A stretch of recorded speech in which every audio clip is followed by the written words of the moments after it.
3 मध्यम आकाराचे बटाटे आणि बीट उकडून त्याची साल काढून घेतलेलं आहे. आता आपण बीट आणि बटाटे किसून घ्यायचे.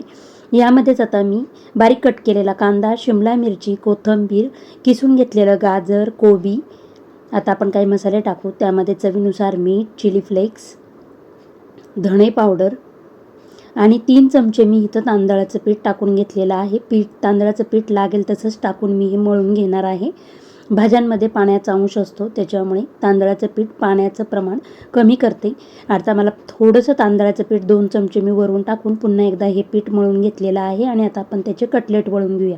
सर्व कटलेट तयार करून झालेले आहे. आता हे मी बारीक रवा घेऊन त्याच्यामध्ये हे कटलेट डिप करून घेणार आहे आणि गॅसवर एक पॅन गरम करायला ठेवलेला आहे. त्याच्यामध्ये 2 चमचे तेल टाकून हे कटलेट मी शॅलो फ्राय करून घेणार आहे. एक 5 मिनिटांनी आपण हे कटलेट पलटी मारून घेऊया. दोन्ही बाजूनी क्रिस्पी असे भाजले की आपले बीट कटलेट तयार.